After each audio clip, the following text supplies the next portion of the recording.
viewers, I am Retro, and you're watching Songs and Stories. First of all, I just want you to know that this channel is about old songs and its stories, as well as other songs composed by me. And if you also want me to compose some songs based on your stories, you can comment down below and we will do that.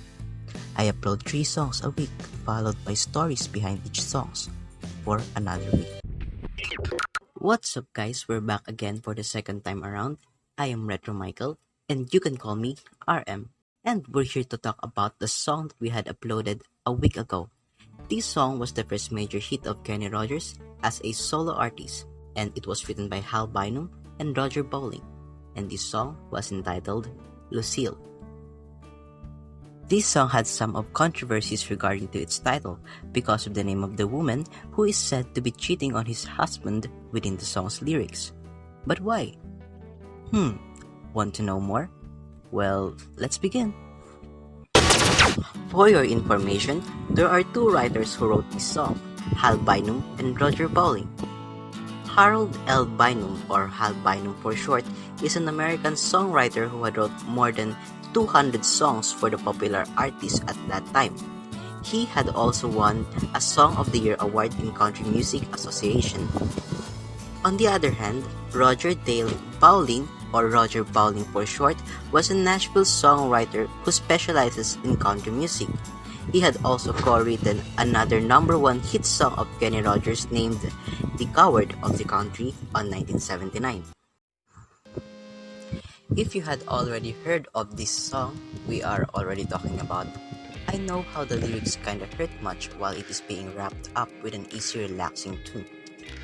The lyrics had already brought the story, which is about an unfaithful wife who walks out on her husband and left her 4 children at an unfortunate moment. But do you know the backstory of the song?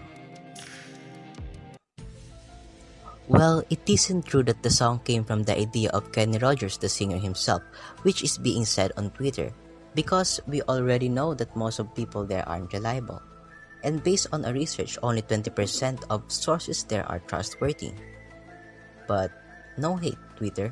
So let's dig a bit deep on the internet. According to songfacts.com, the song was inspired by real-life events, where Bynum's own marriage was in trouble when he started writing this tune. He was struggling with the temptation of another woman's amorous advances, and his wife was preparing herself for a trip away. And Bynum said, "You pick a fine time to leave me." Bowling then helped Bynum in altering the song to a barroom situation, which then the song and overall atmosphere is inspired by the sight of a couple arguing at the Greyhound bus station in Toledo. And well, I don't know for sure if the atmosphere of a couple arguing at the bar had really happened, and which of the 2 songwriters had seen it.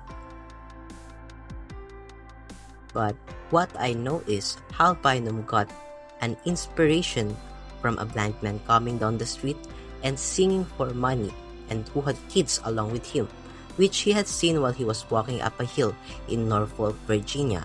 He had said that on an interview with him in Tennessee.com. Now, as I already said a while ago, it had some controversies or urban legends because of the song title itself, Lucille, because that's the name of Kenny's mother.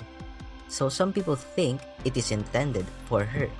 But on an interview, Hal Bynum clarified that it's just a coincidence.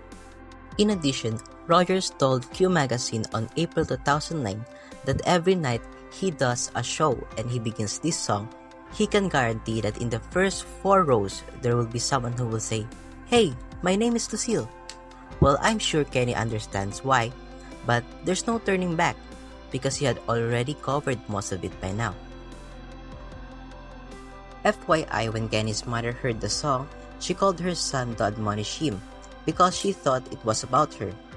But Kenny then explained that he didn't write the song, and no reasonable person would think that Mrs. Rogers would leave 4 hungry children to cheat on her husband. And actually, Lucille Rogers had 8 children. What I think of as I heard the song was it reminded me of some dramas being watched on TV, like cheating on husband or wife. And based on the song, I can say that I can relate to the awkwardness with matching guilt that the man had felt as he met the woman at the bar, who he had later known to have a husband and children. Because I know deep inside his mind, he kept thinking at some case he will also end up like that man that woman had dumped if he'll soon have a relationship, or if he'll had a relationship with her. What about you? What does the song made you think? Share us your comment down below. And if you haven't heard of it, check out the song here in this channel. Once again, I'm Michael. Thanks for hearing me out.